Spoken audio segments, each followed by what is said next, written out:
यहाँ के लोकप्रिय मुख्यमंत्री श्रीमान नवीन पटनायक जी, मंत्रिमंडल में मेरे सहयोगी धर्मेंद्र प्रधान जी, विश्वेश्वर टूडू जी, अन्य महानुभाव, देवी और सज्जनों, जय जगन्नाथ। भगवान जगन्नाथ और मां बिरजा के आशीर्वाद से आज जाजपुर और ओडिशा में विकास की नई धारा बहनी शुरू हुई है। आज बीजू बाबूजी की जन्म जयंती भी है। ओडिशा के विकास के लिए,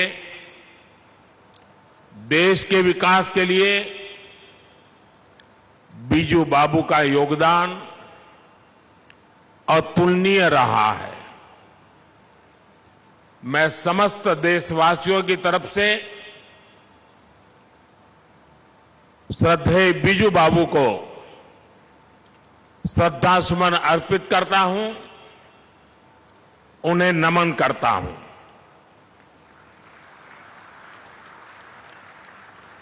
साथियों, आज यहां 20,000 करोड़ रुपए की बड़ी परियोजनाओं का लोकार्पण हुआ है, शिलान्यास हुआ है।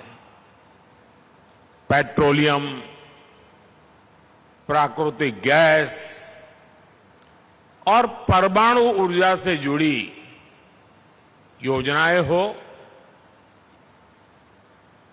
सड़क, रेलवे और परिवहन से जुड़ी योजनाएं हो, इन विकास कार्यों से यहां औद्योगिक गतिविधियां बढ़ेगी, रोजगार के नए अवसर पैदा होगी। मैं इन परियोजनाओं के लिए ओडिशा के सभी लोगों को बहुत बहुत बधाई देता हूं। साथियों, आज देश में ऐसी सरकार है जो वर्तमान की भी चिंता कर रही है और विकसित भारत का संकल्प लेकर भविष्य के लिए भी काम कर रही है। ऊर्जा के क्षेत्र में हम राज्यों को, खासकर पूर्वी भारत का सामर्थ्य और बढ़ा रहे हैं।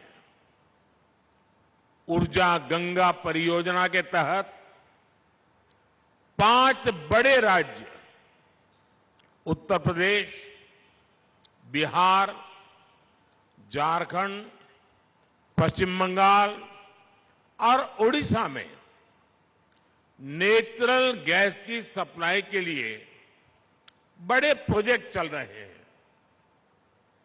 आज पारादीप, सोमनाथपुर, हल्दिया, ये पाइपलाइन भी देश की सेवा में समर्पित की गई है।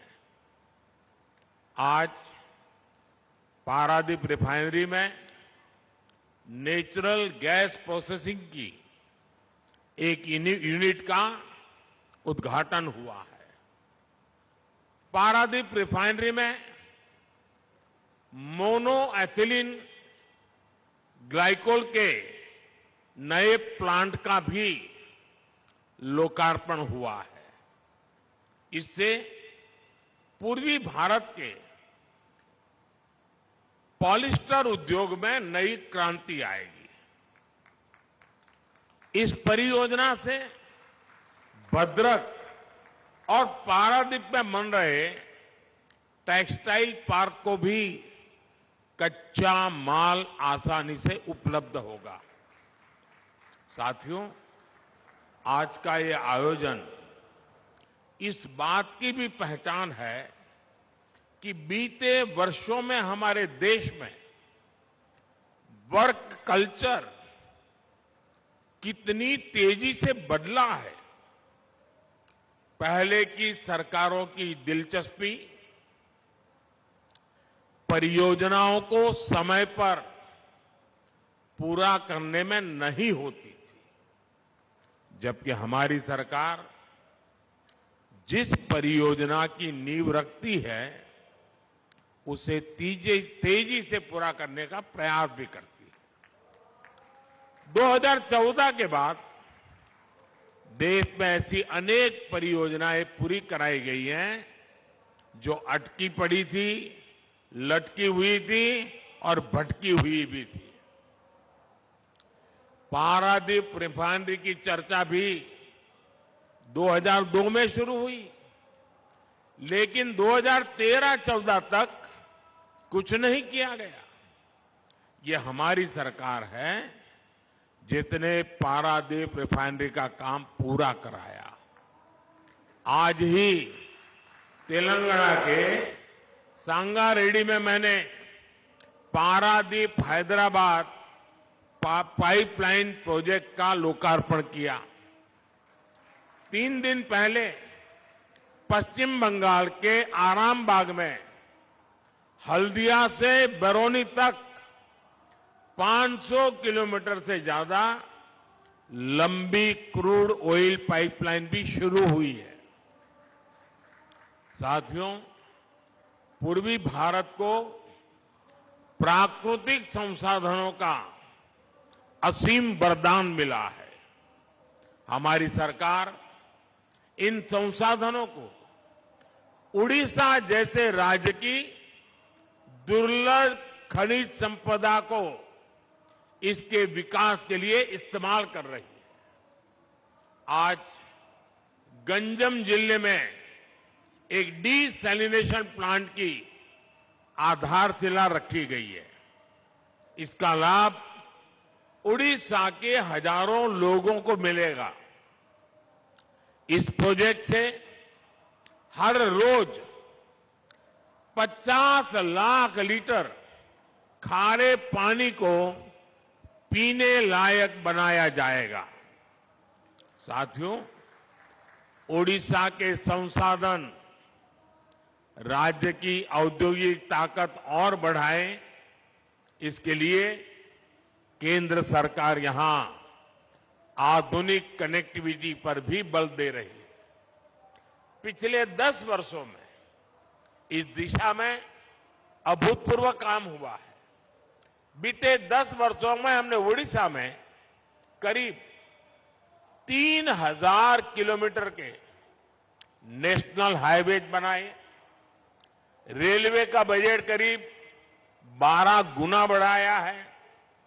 रेल, हाईवे और पोर्ट कनेक्टिविटी को बेहतर बनाने के लिए जाजपुर, भद्रक, जगतसिंहपुर, मयूरभंज, खोर्धा, गंजाम, पुरी और केंदुझर जिलों में नेशनल हाईवे का विस्तार किया जा रहा है। यहां के लोगों के लिए जब अनुगुल सुकिंदा नई रेल लाइन की सुविधा भी हो गई है, इससे कलिंगनगर औद्योगिक क्षेत्र के विस्तार का रास्ता खुल गया है।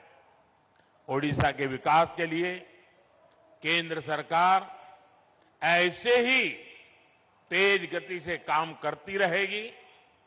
मैं एक बार फिर बीजू बाबू की जन्म जयंती पर उनको श्रद्धापूर्वक याद करते हुए आप सबको विकास कार्यों की बहुत बहुत बधाई देता हूं। जय जगन्नाथ।